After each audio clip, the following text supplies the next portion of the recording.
You may have noticed that food prices are starting to increase very aggressively. I've repeatedly warned my readers that this is going to happen, and more price increases are underway. The fear of COVID-19 has created a tremendous amount of extra demand as Americans are feverishly stocking their pantries, and at the same time, the virus has made it very difficult for large food companies to keep up. Over the past few months, we have seen many food production facilities temporarily shut down. Food supply chains have been thrown into chaos, and grocers have found it increasingly difficult to keep their shelves full. Years ago, I remember sitting in an Econ 101 class as a very young college student, and one of the things I learned was that prices would rise when supply falls and demand increases. So market prices were inevitably to become more painful. And the latest figures released by BEA are definitely quite alarming. The chaos that coronavirus brought to food supply chains is being felt by Americans' wallets, as the complications of the pandemic have pushed grocery prices higher and forced many to go without the food they need. According to data released last week by the Bureau of Economic Analysis, almost all kinds of food have seen an increase in its price since February. Beef and veal prices are up a staggering 20.2% since before the pandemic, while other staples like eggs 10.4%, poultry 8.6%, and pork 8.5% have also seen significant increases. If prices continue to rise this way, many American families will have to start cutting beef from their diets because they can no longer afford it.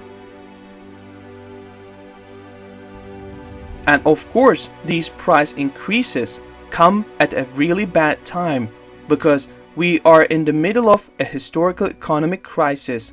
When an Oregon woman named Bella Flores recently went on a monthly trip to the grocery store, she was shocked by how much the prices had increased.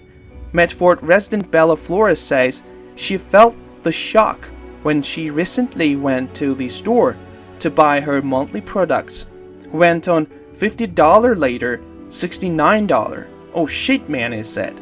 According to the Bureau of Economic Analysis, nearly every category of food has become more expensive since February. Items like beef have spiked 20% and eggs have risen 10%. In fact, if I could only get out of the grocery store with a $69 bill, I would be jumping for joy. These days, you can't even afford a shopping cart for less than $200 where I live. Unfortunately, further price increases are underway. Demand will remain high and many food companies will continue to operate at low levels. For example, consider what the CEO of Tyson Foods recently said during a recent call with analysts discussing third quarter financial results. Tyson TSN CEO Noel White said that some of the company's facilities continue to operate at decreased production levels. The higher expenditures come at a time when many Americans are struggling financially. On Thursday, the Department of Labor will release data that is expected to show that another 1.4 million workers filed for the first time unemployment benefits last week, which is similar to the prior week's statistics.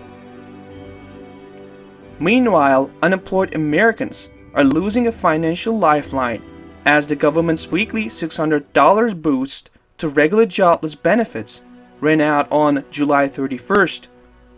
With food prices already at such high levels, the Federal Reserve decided that now was the perfect time to push inflation further. The following comes from the CNBC article titled, "The Fed is expected to make a big commitment to increase inflation soon." In the next few months, the Federal Reserve will be solidifying a policy outline that would commit it to low rates for years as it pursues an agenda of higher inflation and a return to the full employment picture that vanished as the coronavirus pandemic hit. Recent statements from Fed officials and analysis from market veterans and economists point to move to average inflation, targeting in which inflation above the central bank's usual 2% target would be tolerated and even desired. Isn't that great? You can almost always trust the Federal Reserve to the wrong things. Meanwhile, Fox Business is reporting that a second wave of layoffs is hitting the economy. A second wave of layoffs is hitting the American workers during a surge in coronavirus cases nationwide, and a congressional stalemate over stimulus relief, according to a new survey by Cornell University and RIWI. The researchers conducted the survey between July 23rd and August 1st and found that 31% of workers who had been placed back on payrolls after initially being laid off have now been laid off for the second time.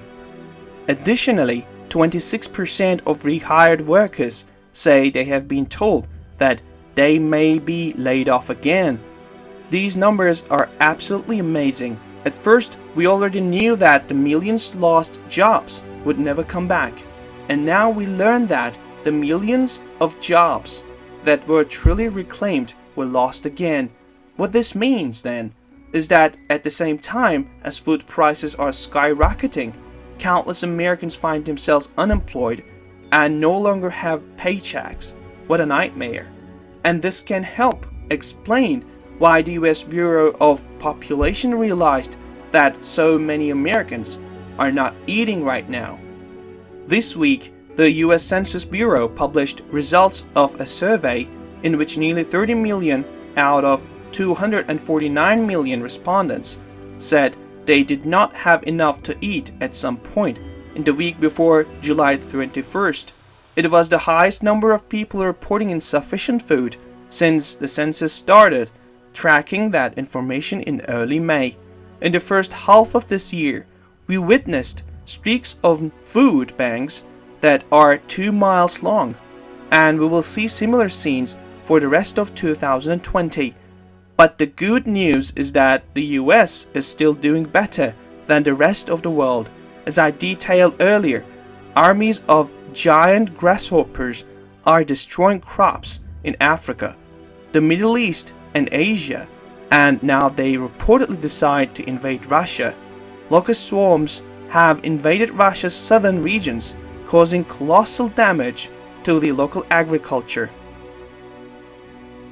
According to regional authorities, the damage is estimated at over 13 million US dollars. A state of emergency has been declared in 7 parts of the Republic of Kalmykia, according to the emergency ministry. Meanwhile, nearly 1/3 of China has been impacted by severe flooding, and that is having a dramatic effect on crop production over there. Even during the best of times, we struggle to feed everyone on the entire planet, and here in 2020, global food production has been hit by a whole host of major problems. I fully expect that global food supplies will increasingly become tighter, and that has very serious implications for the years ahead of us. Yes, food prices are already very high, but now is the time to stock up, because they are only going to go higher. Unfortunately, there are millions upon millions of Americans that cannot afford to stock up because they have already lost their jobs and no longer have any income coming in. Most of the idea, comment, information, and criticism containing in these videos have been created by Daily News Report. Before making any important investment decision, use the information contained in these videos as a starting point for conducting your own research. If you make any investment or legal decision, it is advised to consult an expert before making this decision.